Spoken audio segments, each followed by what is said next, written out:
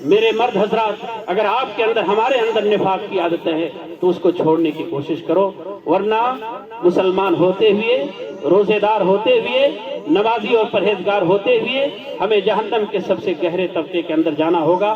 وہ گہرا طبقہ 50,000 برس کے بعد جا کر کے ایک حاملہ اونٹنی کے وزن کے برابر پتھر پھینکا گیا تھا، جہنم کے سب سے تہہ خانے میں پہنچا۔ انہی باتوں کے ساتھ میں اللہ سے دعا کروں گا کہ الہ العالمین ہمارے دلوں کو ایک دوسرے کے تئیں صاف کر دے۔ الہ العالمین ایک دوسرے سے نعمتوں کو دیکھ کر کے ہمیں رشک کرنے کی توفیق دے، جلنے کی نہیں۔ دو چیزوں میں حسد ہے میرے عزیزوں، لا حسد الا فی اثنتین۔ اللہ کے نبی نے فرمایا دو چیزوں میں حسد کر سکتے ہو، ایک تو قرآن کے پڑھنے اور پڑھانے میں۔ ایک آدمی ہے جو ایک بار میں، ایک مرتبہ، ایک دن میں ایک پارہ تو قرآن کی تلاوت کرتا ہے۔ ہمیں رشک ہونا چاہیے، ہمیں حسد ہونا چاہیے کہ ہم 2 پارہ پڑھیں گے، 3 پارہ پڑھیں گے۔ ایک آدمی ہے جو مالدار ہے، اللہ کے راستے میں خرچ کرتا ہے اپنے پیسے کو، ہزاروں روپے، لاکھوں روپے قرآن میں، مسجد میں، مدرسے میں خرچ کرتا ہے۔ ہم بھی حسد پیدا کریں اپنے دل کے اندر، 1 لاکھ روپیہ خرچ کرتا ہے تو ہم 2 کریں گے، 1 روپیہ اگر وہ دینے والا ہے تو میں 10 روپیہ دوں گا۔ لیکن ان دونوں معاملوں میں حسد ہمارا آپ کا نہیں ہے۔ حسد کس میں ہے؟ کیسے یہ چل رہا ہے، کیسے یہ کھا رہا ہے، کیسے یہ پی رہا ہے، کیسے میرے سامنے اس کی عزت ہے، کیسے میرے سامنے اس کا ویوہار ہے، کیسے میرے سامنے یہ موٹر سائیکل سے، 4 ویلر سے چل رہا ہے، کھا پی رہا ہے، اسی میں ہم پڑے ہوئے ہیں۔ اللہ سے ہم دعا کریں گے کہ الہ العالمین ہمیں اپنے دلوں کو صاف کرنے کی اور جو اخلاقی برائیاں ہیں ان کو اپنے اندر سے ختم کرنے کی توفیق عطا فرما دے۔ اے اللہ، ہم نے رمضان کے مہینے میں جو تیرے لیے روزے رکھے، تیرے لیے قرآن کی تلاوت کی، تیرے لیے قیام اللیل کیا، یا تیرے لیے نفلی نمازیں پڑھی، یا ذکر اذکار کیا، یا صوم و صلات کی پابندی کی، یا اسی طرح سے افطار و سحری کا اہتمام کیا، یا جو کچھ تیرے راستے میں ہم نے خرچ کیا، اے اللہ ایک ایک نیکیوں کا اجر ہمیں نواز دے۔